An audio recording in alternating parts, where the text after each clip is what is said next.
السلام علیکم ناظرین، آپ دیکھ رہے ہیں نیا رنگ اسٹوڈیو اللہ رکھا ہنسنے کے ساتھ۔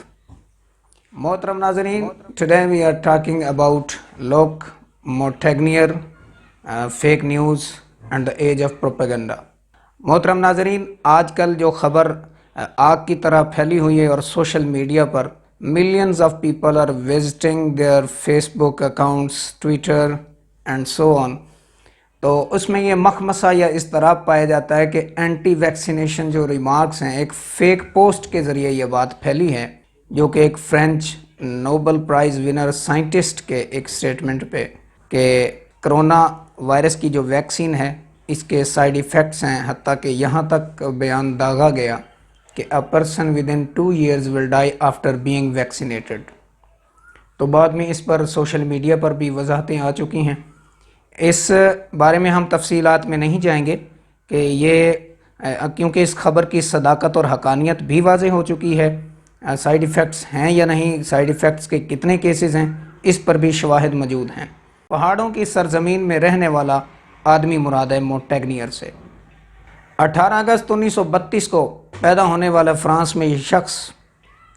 جس نے بچپن کے اندر ایسی چیزیں دیکھیں جہاں سے ان کو تحریک ملی اس فیلڈ میں آنے کی،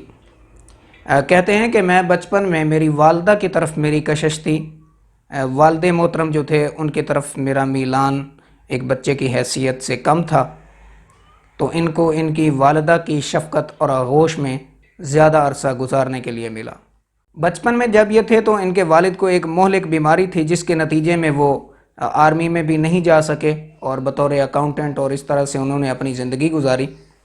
تو جنگ کے دوران جب 1939 میں جنگ کا اعلان ہوا تو اس دوران یہ اپنے ماموں کے گھر میں یہ سارا جو خاندان تھا یہ انگور کاٹ رہے تھے۔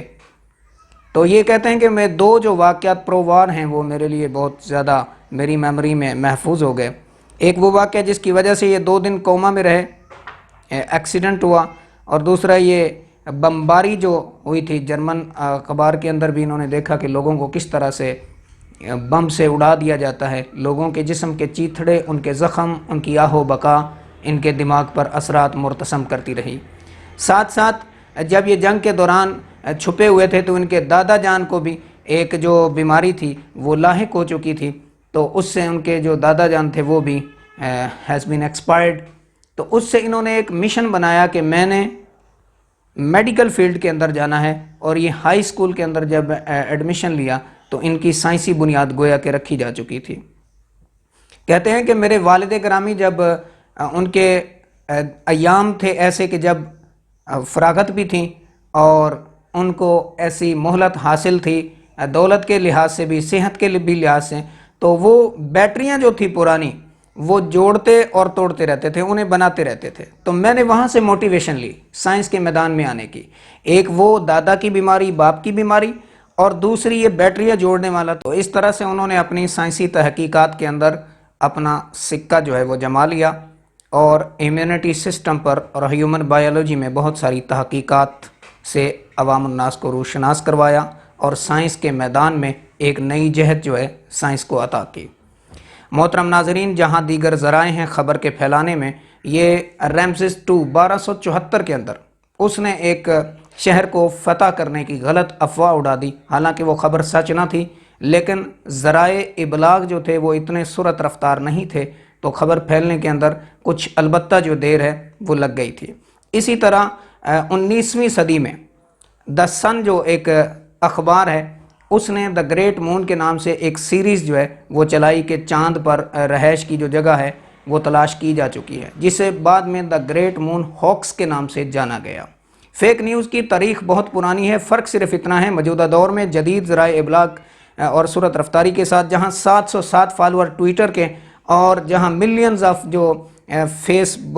بکر جو فرینڈز ہیں، اور اس کے علاوہ ساتھ ساتھ دیگر یوٹیوبرز وغیرہ اس پہ کام کر رہے ہیں، تو اس طرح سے فیک نیوز جو ہے وہ بڑی تیز رفتاری کے ساتھ، جہاں millions of people visit daily Facebook, Twitter,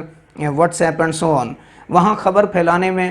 بہت محنت نہیں کرنی پڑتی، دقت نہیں پیش آتی، تو خبر پھیل جاتی ہے۔ تو ناظرین، 2016 کے اندر ڈونلڈ ٹرمپ نے اپنی کمپین کے اندر بھی فیک نیوز کو استعمال کیا، حتیٰ کہ